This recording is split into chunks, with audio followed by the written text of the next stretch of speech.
자, 이 단원 내용 중에 수행평가와 관련된 부분만 조금 설명을 할게요. 학습지 14쪽을 보면 이렇게 생긴 일기기호가 보여요. 그러니까 날씨를 그림으로 한눈에 알아보기 쉽도록 표현한 것을 일기기호라고 하는데 각 부분이 의미하는 바를 살펴보면 일단 여기 이 동그라미 부분이 얼마만큼 칠해져 있느냐에 따라서 구름의 양을 나타냅니다. 그래서 여기 밑에 보면은 이러한 일기기호가 많이 그려져 있는데 어떤 일기기호는 이렇게 가득 다 이제 칠해져 있고 어떤 일기기호는 이렇게 안 칠해져 있어요. 그래서 이게 많이 칠해져 있을수록 구름이 많다 이렇게 생각을 하면 되고 뭐 한 반 정도 칠해져 있으면 뭐 구름이 어느 정도 있다. 그다음에 안 칠해져 있으면 지금 구름이 없다. 하늘이 맑다. 이렇게 해석을 할 수 있는 거예요. 그다음에 여기 동그라미에 이렇게 막대기가 달려 있는데 이게 바람의 방향, 즉 풍향을 의미합니다. 그래서 이렇게 지금 북동쪽으로 달려 있으면 바람이 북동쪽에서 남서쪽으로 분다는 뜻이에요. 바람의 방향은 이제 불어오는 방향을 기준으로 해서 붙이거든요. 그러니까 북동풍이라는 건 북동쪽에서 남서쪽으로 이렇게 바람이 분다라는 의미가 됩니다. 만약에 이 막대기가 없으면 바람이 불지 않는다는 의미겠죠. 그다음에 여기 막대기에 이렇게 깃이 달려 있는데 길다란 깃은 5m/s이고요. 그다음 짧은 깃은 2m/s예요. 그래서 이게 바람의 속력을 나타내는 거거든요. 근데 이게 5이니까 두 개 더하면 7이 되겠죠. 그래서 여기 지금 오타가 있어요. 7로 고쳐주세요. 7. 그 다음에 여기 보면은 이렇게 숫자가 두 가지 보이는데 왼편에 숫자가 이렇게 적혀져 있으면 기온, 즉 공기의 온도를 의미하고요. 오른편에 이렇게 숫자가 적혀져 있으면 기압. 그러니까 우리가 그 생활하는 그러니까 지구의 지표면에서의 기압이 1기압이 되는데 이 1기압의 크기를 헥토파스칼 단위로 바꾸면 1013헥토파스칼이 되거든요. 일기기호에 나타내는 이 기압은 이제 헥토파스칼 단위로 기압을 표기를 한 건데 지금 이렇게 숫자 4개를 모두 다 적으면 너무 이제 좀 숫자를 많이 적어야 되죠. 그래서 앞에 있는 10은 생략을 하고 뒤에 있는 두 글자만 이렇게 적습니다. 여기 이렇게 04라고 적혀져 있으면 이게 4헥토파스칼이란 뜻이 아니라 앞에 10이 생략되어 있다는 의미이기 때문에 1004헥토파스칼이 됩니다. 00이라고 적혀져 있으면 1000헥토파스칼이 되겠죠. 그다음 여기 뭐 이런 식으로 16이라고 적혀져 있으면 1016헥토파스칼이 되겠죠. 그쵸? 그래서 아래쪽에 지금 지도에 보시면은 숫자가 하나밖에 없어요. 그러니까 왼편에는 없고 오른편에만 있죠. 기호는 표기하지 않고 기압만 표기한 거거든요. 이처럼 필요한 정보만 선택적으로 이렇게 표기를 할 수가 있고요. 그래서 일단 이제 등압선을 그리는 방법을 간단히 설명하고자 하는데 등압선이라는 건 기압이 같은 지점을 연결한 선이에요. 일기기호의 지금 오른쪽 위에 있는 이 숫자가 기압에 해당된다고 했죠. 따라서 숫자가 같은 애들끼리 연결을 하면 된다고 생각을 하면 되는데, 네, 무조건 숫자가 같다고 해서 연결하면 안 되고, 규칙이 몇 가지 있어요.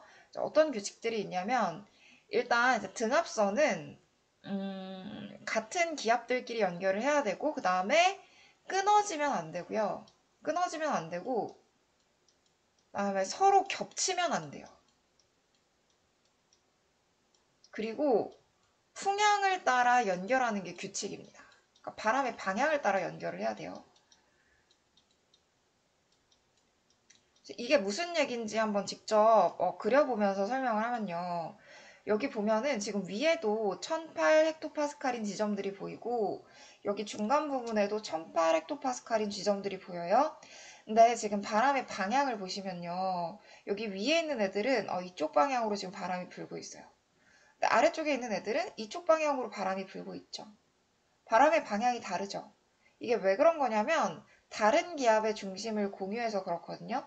그러니까 우리나라가 있는 북반구에서는 고기압에서는 바람이 시계 방향으로 불어나가고 저기압에서는 반시계 방향으로 불어 들어와요. 근데 지금 바람의 방향이 다르다는 건 얘네들이 같은 등압선을 공유하지 않는다는 의미거든요.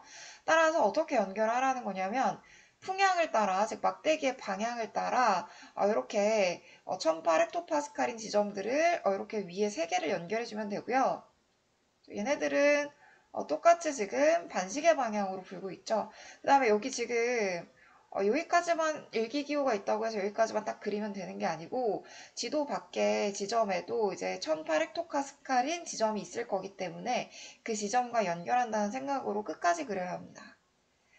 그리고 이제 등압선들끼리 겹치면 안 돼요. 그래서 마저 이어서 제가 그려보면은 밑에 있는 1800헥토파스칼인 지점들은 얘네들끼리 연결을 해야겠죠. 풍향을 따라서 이렇게 연결을 해주고요. 다음에 이제 등압선은 4헥토파스칼 단위로 그리는 게 규칙이거든요. 그래서 지금 여기 있는 숫자들을 보면은 모두 다 4의 배수죠. 이렇게 1000사인 지점을 연결하고 그다음에 여기 1000인 지점이 2개가 보이는데 그렇다고 해서 이렇게 선으로 이렇게 이으면 되는 게 아니라 마찬가지로 끊어지지 않게 원형으로 연결해서 이렇게 그려주면 됩니다. 나머지 지점들도 제가 이어서 그려볼게요. 잠깐 영상을 멈추고 좀 스스로 그려본 다음에 제가 그린 답안과 비교를 해봤으면 좋겠습니다.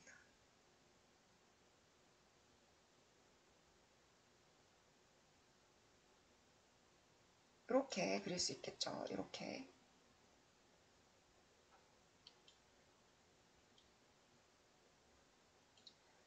다음에 여기는 이렇게.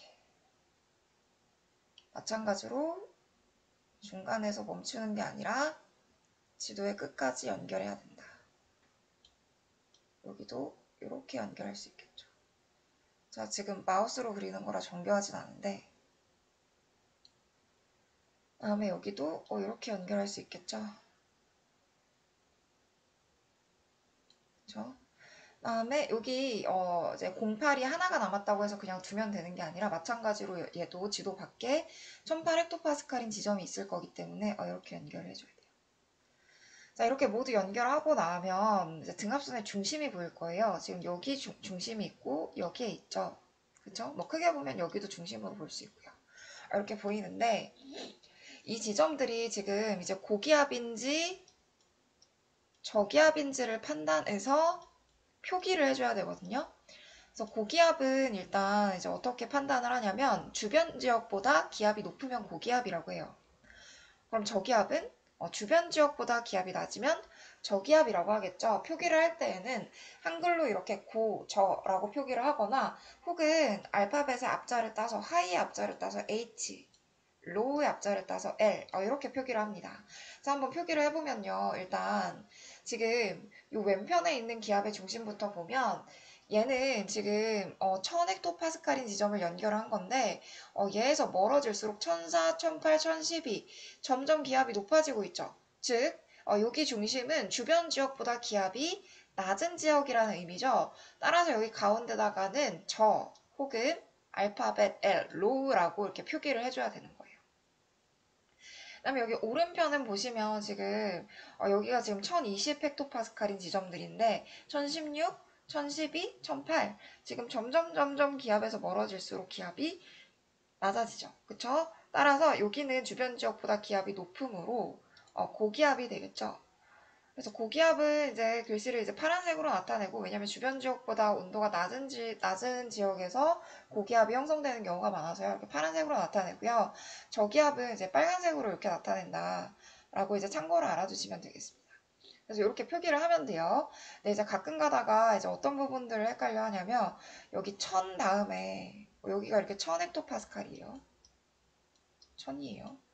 근데 안에 이렇게 일기기호에 이제 96인 지점들을 연결하는 경우가 있거든요. 네, 그러면 보세요. 이게 애들이 앞에 10이 생략되어 있다고 보고 이걸 1096이라고 생각하는 경우가 있는데 그게 아니라 1096 헥토파스칼은 사실 자연적으로 존재하기 어려운 기압이거든요. 그 정도의 높은 기압은. 따라서 이게 그리고 등압선은 4 헥토파스칼 간격으로 그리는 거예요. 여기 보면 다 4 간격으로 그려져 있죠. 그러니까 얘는 지금 1096이 아니라 996이 되는 거예요. 그러니까 지금 여기가 얘에 비해서 기압이 낮은 거죠. 그쵸? 그러니까 0096이라고 적혀져 있을 때 얘가 숫자가 크다고 해서 고기압으로 판단하는 경우가 있는데 얘가 숫자가 앞에 얘는 9가 생략되어 있고 얘는 10이 생략되어 있는 거기 때문에 얘가 더 낮은 기압을 가진 지역이에요. 그래서 여기도 이렇게 저기압이라고 표기를 해야 돼요. 자, 이렇게 주변 지역과 기압을 비교를 해가지고 이제 기압을 표기를 했어요. 이제 그러면 이제 어떤 걸 할 수 있어야 되냐면 이 등압선을 기준으로 해서 특정 지역의 날씨를 추측할 수 있어야 됩니다. 자, 평가지에 아마 뭐 어디에 찍힐지 모르는데 뭐 이런 식으로 특정 지역에 점이 찍혀져 있고 이렇게 기호가 부여되어 있을 거예요. 제가 이제 두 개만 찍어볼게요. 여기랑 여기 한번 찍어볼까요? A, B.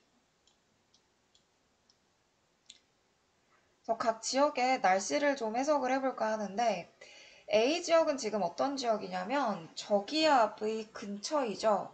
그쵸? B 지역은 고기압의 근처예요. 그래서 보면 지금 어떤 특징이 보이냐면 여러분들 일기기후를 보세요. 저기압 주변 지역에서는 날씨가 어떤 것 같나요? 막 까맣게 다 칠해져 있죠.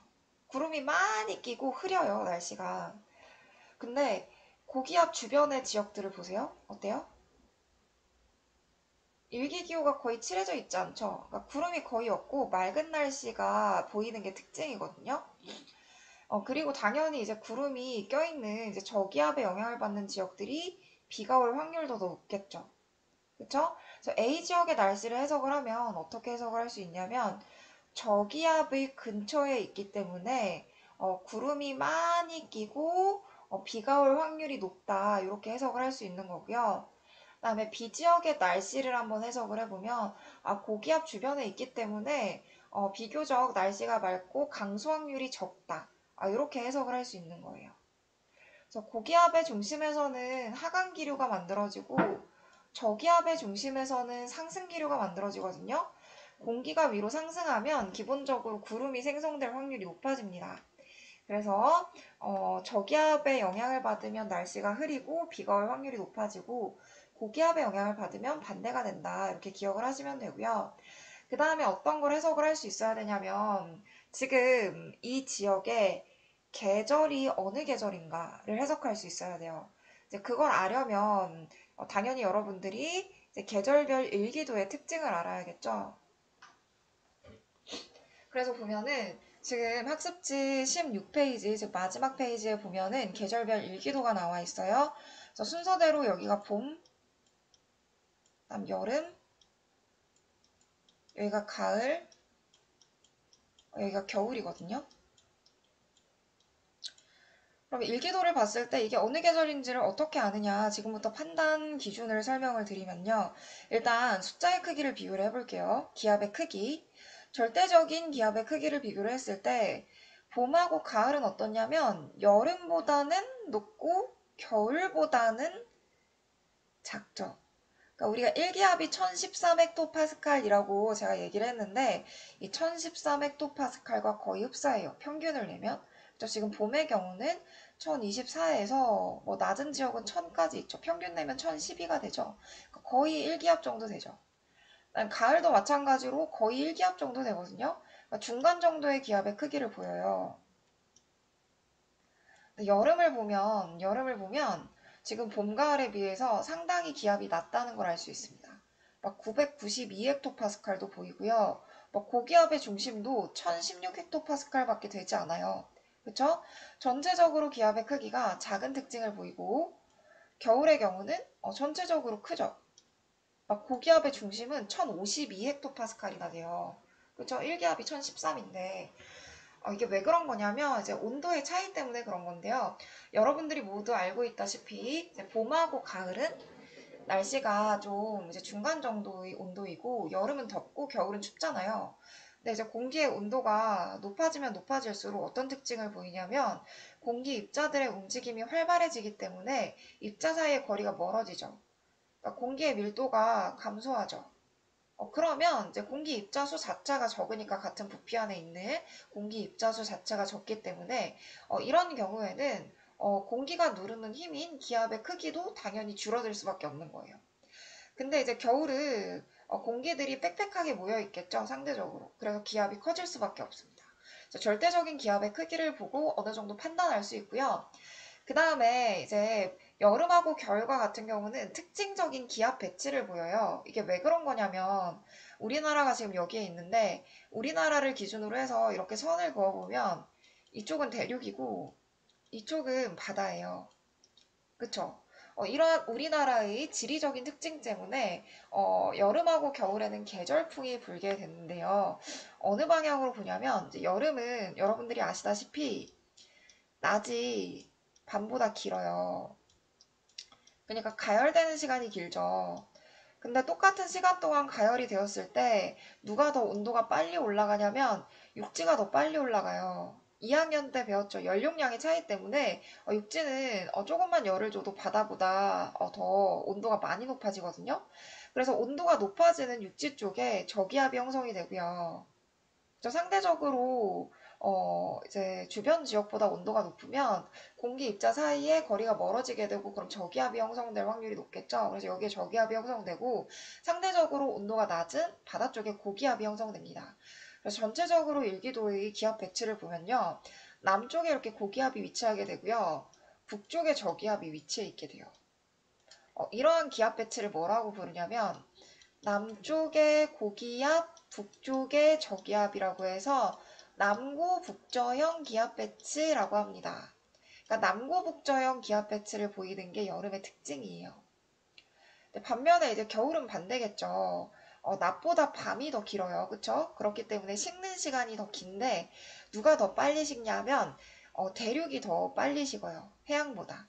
따라서 이쪽에 지금 고기압이 형성되고 그다음에 바다 쪽에 저기압이 형성되죠. 그래서 전체적으로 봤을 때 서쪽에 고기압, 동쪽에 저기압이 형성되기 때문에 이러한 기압 배치를 서고동저형 기압 배치라고 합니다.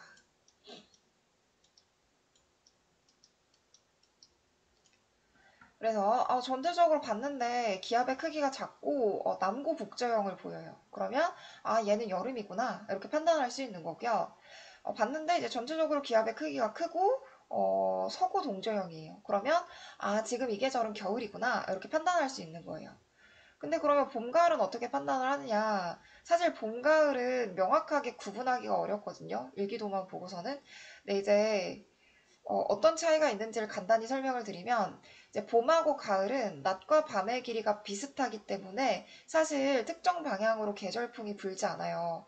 여름의 경우에는 계절풍이 이제 고기압에서 저기압으로 바람이 불게 되니까 이렇게 쪽에서 이제 북서쪽으로 남동 계절풍이 불게 되고요. 이제 겨울의 경우에는 북서쪽에서 남동 쪽으로 북서 계절풍이 불게 되는데 봄, 가을에는 이제 계절풍이 방향이 정해져 있지 않거든요. 근데 이제 우리나라가 북반구에 있고 중위도 지역에 있기 때문에 전체적으로 이제 우리나라와 같은 지역에서는 바람이 이렇게 편서풍의 영향을 받아서 이쪽 방향으로 불거든요. 사회 시간에 배웠죠. 그렇죠? 이제 그렇기 때문에 이제 봄하고 가을에는 이제 이쪽에 그러니까 우리나라의 남서쪽에 어느 기압이 형성되느냐에 따라서 이제 우리나라의 날씨가 결정이 돼요. 왜냐면 얘네들이 우리나라 쪽으로 이동을 해올 거기 때문에. 근데 보시면 이제 봄은 어떤 계절이냐면 추웠다가 따뜻해지는, 즉 겨울이었다가 여름이 되는 이제 중간 지점에 있는 이제 그런 계절이죠. 따라서 점점 낮의 길이가 길어지면서 대륙 쪽이 점점 가열이 되면서 이쪽에 저기압이 형성되는 경우가 많습니다. 이렇게 저기압이 형성되는 경우가 많고요. 근데 가을의 경우에는 지금 더웠다가 추워지는 계절이죠. 그러니까 점점 밤의 길이가 길어지면서 식는 시간이 길어지면서 육지 쪽이 빨리 식어서 이쪽에 이렇게 고기압이 형성되는 경우가 많아요. 그러니까 고기압이 형성되는 경우가 많아요. 그러면 편서풍이 불게 되면 이렇게 이쪽에 형성됐던 저기압, 고기압이 우리나라 쪽으로 이렇게 이동을 해오겠죠. 그쵸? 이렇게 이동하는 기압들을 이동성 기압이라고 부르는데 이제 봄의 경우는 이동성 저기압의 영향을 받는 경우가 많고요. 가을의 경우는 이동성 고기압의 영향을 받는 경우가 많습니다. 그러니까 봄의 경우는 우리나라에 그럼 어떤 날씨가 나타날 거냐면 아까 저기압의 영향을 받으면 구름이 많이 끼고 막 이제 비가 오고 이런 날씨들이 나타나게 된다라고 이야기했었죠. 근데 고기압의 영향을 받으면 막 이제 구름이 없고 맑은 날씨가 나타날 확률이 높다라고 이야기를 했었죠.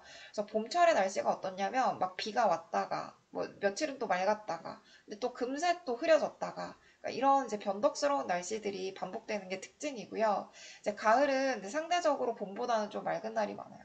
그래서 우리나라의 이제 가을 날씨를 이제 비유해가지고 뭐 높고 푸른 하늘 뭐 이런 표현을 쓰는 걸 아마 본 적이 있을 거예요. 그러니까 고기압의 영향을 받는 날이 많아서 그렇습니다. 이렇게 특징을 기억을 해주시면 돼요. 그러면 위에 14쪽에 있던 이 일기도가 어느 계절에 해당되는지 한번 판단을 해보면요. 일단 전체적인 기압의 크기를 봤을 때 어떻냐면 1400헥토파스칼에 근접해요. 그러니까 1기압에 거의 근접하다라고 볼 수 있죠. 그러니까 얘는 지금 여름도 아니고 겨울도 아니에요. 그러니까 여름이면 이거보다 기압이 더 낮아야 하죠. 겨울이면 더 높아야 하죠. 근데 얘는 중간이기 때문에 봄이랑 가을 중에 하나인데 그럼 봄, 가을 중에 뭐냐. 근데 제가 생각했을 때는 봄일 확률이 높습니다. 왜냐하면 이쪽에 지금 무슨 기압이 있어요? 저기압. 그러니까 봄철에는 지금 날씨가 따뜻해지면서 육지 쪽에 저기압이 형성될 확률이 높다라고 이야기를 했었죠. 그래서 이 지금 이 대륙 쪽에 형성된 이 저기압이 시간이 지나면 편서풍의 영향으로 우리나라 쪽으로 이동을 해와서 이제 우리나라의 날씨가 곧 이제 흐리고 이제 비가 오는 이제 그런 날씨로 변할 거예요. 이렇게 해석할 수 있는 거예요. 그래서 지금 현재 이 일기도의 날씨가 봄이기 때문에 A 지역이든 B 지역이든 다 전체적으로 날씨가 좀 따뜻하고 뭐 이제 적당한 기온이다 이렇게 해석을 할 수 있겠죠. 그쵸? 그래서 일기도 해석을 할 때에 반드시 여러분들이 해석한 근거를 같이 적어주시고요. 그 다음에 문제에서 요구하는 이제 모든 항목들을 빠짐없이 적으시기 바랍니다. 뭐 이제 바람의 방향이라던가 아니면 바람의 속도라던가 속도는 이제 등압선을 보고도 알 수 있거든요. 이렇게 일기기호를 보면 이제 알 수 있긴 한데 등압선이 촘촘할수록 더 빨리 이제 바람이 불게 되거든요. 그러니까 A 지역이 B 지역보다 바람의 속도가 빠르겠죠. 뭐 이렇게 바람의 속도라던가 뭐 계절이라던가 뭐 이제 기압 배치나 뭐 기압의 크기를 보고 계절을 판단할 수 있겠죠. 이런 것들을 같이 적어주시면 됩니다. 그 다음에 알아야 될 게 이제 지구온난화와 관련된 부분인데요. 수행평가지에 보면은 이렇게 생긴 일기도가 두 개가 나와요. 이렇게 가나 이렇게 두 개가 나올 건데 어떤 식으로 물어보냐면 나 계절에 이제 지구온난화 그러니까 나 계절이 이제 지구온난화가 진행이 되면 더 길어질 것인가 짧아질 것인가를 이제 물어볼 거예요. 그러면 이제 어떻게 해석을 이제 할 수가 있냐면 이제 일단 지구온난화가 뭔지를 알아야 답할 수가 있겠죠. 그래서 지구온난화라는 걸 쉽게 얘기하면 온실효과가 강화가 되면서 지구의 평균 기온이 높아지는 현상을 이거를 이제 지구온난화라고 하는 건데요. 당연히 이러한 지구온난화가 진행이 되면은 이제 지구가 더워진다는 뜻이니까 여름의 특징적인 날씨들은 더 빨리 나타나겠죠. 그러니까 여름은 길어지게 될 거고요. 여름이 길어지니까 봄, 가을은 상대적으로 짧아질 거고요.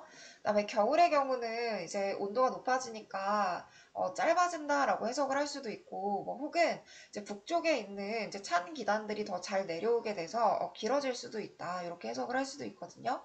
근데 이제 어떤 방향으로 적던지 간에 그 판단, 근거와 그 다음에 이제 답안이 일치를 하면 되겠습니다.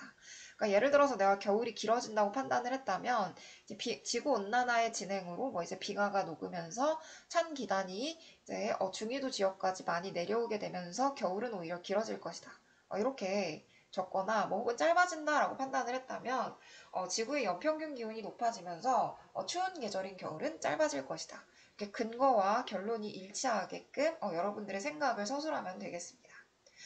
그 다음에 이제 그렇다면 이 지구온난화가 왜 일어나고 왜 위험하고 원인은 무엇인가 뭐 이런 것들을 적는 문항이 있는데요. 그 부분에 대해서 간단히 이제 설명을 할까 하는데 일단 이제 지구온난화에 대해서 이해를 하려면 온실효과가 뭔지를 알아야 돼요. 여기 밑에 그림을 보시면 이제 태양에서 이렇게 열이 온단 말이에요. 복사의 형태로. 이걸 이제 태양 복사 에너지라고 하죠. 그 다음에 이 태양 복사 에너지가 계속해서 이제 지구에 흡수된 다음에 안 나오는 게 아니라 지구에서 다시 복사의 형태로 방출을 하거든요. 이걸 지구 복사 에너지라고 해요. 근데 이렇게 대기가 없는 경우에는 당연히 이제 지구 복사 에너지가 우주 공간으로 바로 나갑니다. 근데 이제 대기가 있는 경우에는 어떤 일이 발생하냐면 대기에 의해서 이 지구 복사 에너지가 한 번 흡수가 됐다가 나가요. 이렇게 되면은 이제 열이 지구에 머무는 시간이 길어지겠죠. 그러면서 지구의 온도가 높아지는 거거든요. 이제 이거를 이제 온실효과라고 하는 건데, 특히나 이 대기의 성분들 중에 이렇게 열을 흡수하는 역할을 잘하는 애들이 있어요. 이제 걔네들을 뭐라고 부르냐면 온실가스라고 부릅니다. 온실가스 혹은 온실기체라고 부르는데요. 근데 만약에 이 온실기체의 양이 늘어나요? 그러면 더 많은 양의 열이 계속해서 이제 대기 중에 이제 붙들려 있다가 오랜 시간 머물다가 우주로 나가겠죠. 그러면 지구에 머무는 시간이 이제 열이 머무는 시간이 길어지니까 지구가 더 더워지겠죠. 이렇게 이제 온실기체의 증가로 인해서 온실효과가 강화되게 되면 지구온난화가 일어날 수 있는 거예요. 그러면 이 온실효과를 일으키는 온실기체의 종류에 뭐가 있느냐? 수증기나 뭐 혹은 이산화탄소나 뭐 혹은 이제 메테인과 같은 이런 기체들이 온실기체의 역할을 할 수가 있는데요. 이제 이 중에서 특히나 문제가 되는 건 이산화탄소예요. 왜냐하면 얘가 이제 인간의 활동으로 방출량이 많이 증가한 기체 중에 하나거든요. 그래서 이제 이산화탄소의 증가량이 특히나 이제 지구 온난화에 위협이 되고 있다. 이렇게 기억을 하시면 되겠습니다. 이산화탄소의 증가로 이제 지구 온난화가 더 빨리 지금 일어나고 있다. 이렇게 생각을 하면 되는데요. 그러면 대체 어느 분야에서 이 온실기체가 방출되고 있고 우리가 이 온실기체 배출량을 줄이기 위해서는 어떤 일들을 해야 하는가 이제 분야별로 간단히 설명을 하면 이제 전환이라는 건 뭐냐면 전기 에너지를 만드는 과정, 즉 화력발전, 풍력발전, 태양력 발전 이런 것들을 하는 과정에서 어, 온실가스가 배출이 된다는 거예요. 근데 여러분들이 아시다시피 이제 화력 발전 과정에서 석유랑 석탄을 때우기 때문에 이산화탄소가 굉장히 많이 발생할 수 있겠죠.